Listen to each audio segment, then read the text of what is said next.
Now, Adrian, you led a visit on youth unemployment. You've got a big day job at Google, a lot's going on. Why do you find the time to do this? Why does this matter? So, this is really important for Race for Opportunity, but also for businesses like Google, where we find that more diverse teams make better decisions and it improves return on investment for us. Demographers believe that by 2050, the composition that we see in London in terms of ethnic diversity is going to be reflected entirely across the UK. So for us, to have a future-proofed business strategy means having a strategy around engaging youth, BAME youths. And the stats are pretty scary. So it's high for all young people. If you're white and young, unemployment rates are 19%. But if you're black, Pakistani, or Bangladeshi, Steve, then it's 45% unemployed and rising. So it's pretty scary. And behind these stats sit stories of young men and women who have the right attitude, aptitude, and ambition. And that's why we took the 16 business leaders that we have represented around the table here today to Brixton to meet some of these young people, to hear their stories. And the one that stood out for me, and I know for you as well, was we met this young gentleman called Mo, who I'll call Mo. He was a bit like Mo Farah, the double gold Olympian, but he had more hair. And he grew up in Brixton, left to go to university, left his peer group. 18 months on, he still didn't have a job.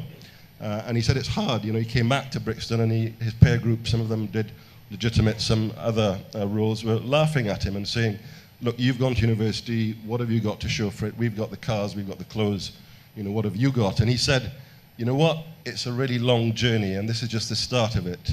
And I'm going to stick to my principles and I'm going to find, that right job. And there are many stories like this, and this is why this group around here, business leaders, have decided that they're going to do something about that. And there's a collaborative idea. There's some individual ideas as well, but the collaborative idea is to do mentoring at scale, is to go into the Brixton Job Centre and to take the collateral that we have as businesses across Unilever, across EDF, Wear Group, and Barclays, for example, on CV practice, interview training, and so on, and create half-day workshops and deliver that in the job centre to 50 to 100 young men and women in the next few weeks. And if that works, then we'll scale it and do more. I'd like to hand over to Ozzy briefly to explain some of the individual stuff that's been done as well. Yeah. And Oz, you lead the youth panel for Race for Opportunities. We think about how do we make sure this is real. We talk about the journey that young people are on, but most of us aren't so young anymore, so we want to keep it real. I think, we're looking at what businesses can do, and obviously coming out of the SIB, there were two things that really stuck out for me. One was around feedback.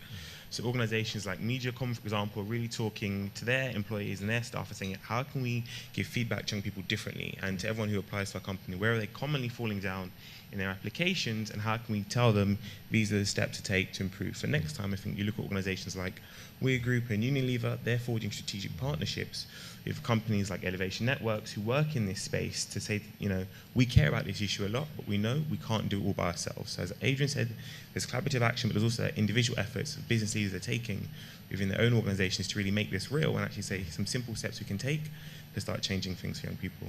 Brilliant. Thank you both.